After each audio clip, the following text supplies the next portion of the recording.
میرے پیارے بھائیوں، دوستوں، بزرگوں، نوجوان ساتھیوں، خواتین اسلام، محترم ماں بہنوں، السلام علیکم رحمۃ اللہ وبرکاتہ۔ آج کی اس ویڈیو میں جانیں گے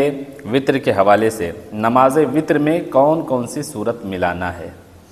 اور تیسری رکعت میں اگر دعائے قنوت یاد نہ ہو وطر کی نماز میں تو کون سی دعا پڑھنا ہے۔ ٹھیک ہے، ویڈیو کو مکمل دیکھیں، اور ایک وظیفہ بھی بتائیں گے جو بزرگوں سے ثابت ہے وطر کے حوالے سے۔ دیکھیے، وطر کی تینوں رکعت میں کون کون سی صورت ملائیں، تو آپ کوئی بھی صورت ملا سکتے ہیں، ایسا کوئی مسئلہ نہیں ہے۔ جو بھی آپ کو یاد ہیں آپ اس طریقے سے ملا کر پڑھ سکتے ہیں، لیکن کچھ بزرگوں سے ثابت ہے کہ اگر آپ اس طریقے سے پڑھتے ہیں وطر کی نماز، اپنے عمل میں یہ وظیفہ اپنا لیتے ہیں تو انشاءاللہ اس کا فائدہ کیا ہوگا۔ تو بزرگ فرماتے ہیں کہ اگر آپ وطر کی پہلی رکعت میں اذا جاء نصر اللہ اس صورت کو پڑھتے ہیں پہلی رکعت میں، اور دوسری رکعت میں تبت یدا ابی لہب یعنی سورہ لہب اس صورت کو پڑھتے ہیں،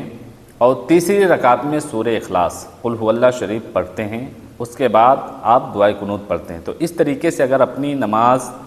ہمیشہ آپ اپنے ورد میں لے لیتے ہیں تو آپ دانت کے مرض سے محفوظ رہیں گے۔ یہ کچھ بزرگوں سے ثابت ہے، تو اگر آپ عمل کر سکتے ہیں تو الحمدللہ اچھا وظیفہ ہے۔ اس طریقے سے اپنی زندگی میں یہ عمل لائیں اگر آپ وطر کی نماز، عشاء کی نماز پڑھتے ہیں، اور پڑھنا ہی چاہیے۔ ٹھیک ہے، اور اگر یہ مسئلہ جانیں گے تیسری رکعت میں اگر دعائے قنوت یاد نہ ہو تو وہاں پہ شریعت نے کیا حکم دیا ہے، اس کے لیے کیا مسئلہ ہے۔ تو اگر آپ دعائے قنوت نہیں پڑھ سکتے ہیں، نہیں پڑھ سکتی ہیں، تو دیکھیے جب آپ تیسری رکعت میں دعائے قنوت نہ پڑھ سکیں تو اس کے لیے آسانی کیا ہے کہ آپ ربنا آتنا فی الدنیا حسنۃ وفی الآخرۃ حسنۃ وقنا عذاب النار اس کو آپ پڑھ لیں، ایک مرتبہ آپ کا واجب ادا ہو جائے گا۔ اور اگر کوئی اس دعا کو بھی نہیں پڑھ سکتا ہے تو اس کے لیے کیا حکم ہے، تو وہ اللہم اغفر لی 3 بار کہہ لے تو اس کا واجب ادا ہو جائے گا۔ ٹھیک ہے، تو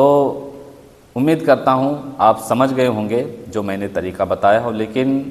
یہ خیال رکھیں کہ اگر آپ یاد کر سکتے ہیں، پڑھ سکتے ہیں تو دعائے قنوت ضرور یاد کریں